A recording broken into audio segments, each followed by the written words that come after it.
اهلا وسهلا بحضراتكم. انا دكتور احمد المصري، استشاري بحث المناظير والسيرة. النهارده ضيفتي رشا من المرضى القدام، بقالها النهارده كام سنه؟ بقالي 4 سنين. 4 سنين ما شاء الله. ممكن بقى هي تحكي بدايه الوزن وصلت لايه انا كان مش قادره اقول لك كنت عامله ازاي، ما كنتش عايشه اصلا. كنت 4 سنين، حياتي ابتدت بعد ال4 سنين دول. في خلال ال4 سنين دول انا عشت حياه جديده خالص. حياتي اتحولت 180 درجه. انا كان واحد عندي سكر، عندي غده درقيه، الحرق عندي ما كانش شغال، فيتامين د كان يعتبر 4. ما كنتش عايشه. بعد العمليه الحمد لله، والبرد ما كانتش بتجيلي لمده 4 سنين.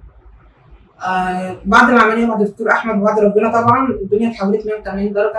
الحرق الحمد لله بقى حلو، فيتامين د بقى حلو. حتى شلت غده درقيه، بس الدنيا كويسه. نزلنا من وزنك ايه؟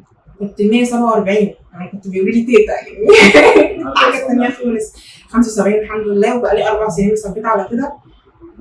الشطاره كلها ان انت قادره تحافظي على ده، عشان احنا زي ما هو العمليه مش سحر. المهم ان انت يعني في ناس كتير بوظوا العمليه، بس المهم ان انت تحافظ على، يعني الدكتور احمد بيحاول تحويل مسار للحياه، يعني مش تحويل مسار للمعده. انت المفروض ما تاكلش وما تشربش، ما تجمعش بين اكل وشرب. تلتزم بالعمليه هتبقى تمام. تقوم قبل ما تشبع. انا بعمل كل ده. الاكل ان انت تقوم مش عندك امتلاء، يعني ايوه، تقوم حاسه انها مش قادره تاخد نفسها. لا ما بوصلش نفسي لكده الحمد لله. انا اول ما بلاقي نفسي ان انا خلاص راضيه عن الاكل اللي انا واكلاه بقوم. ما بشربش بعد الوجبه على طول، لان ده غلط. بيكبر المعده كمان، وبيخليك كتمه نفس، مش عارف تشرب، مش عارف تتنفس. فانا بعدها بنص ساعه او ساعه الا ربع ابتدي اشرب.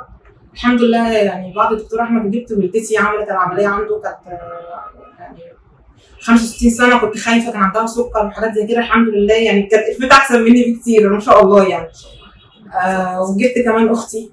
النهارده الزياره عشان اختها، فهي انا جايه هنا عشان ده الناس. التجربه بتاعتنا ما شاء الله تجربه جميله. ربنا يخليك يا دكتور احمد، انت بصي بروفيسور السعاده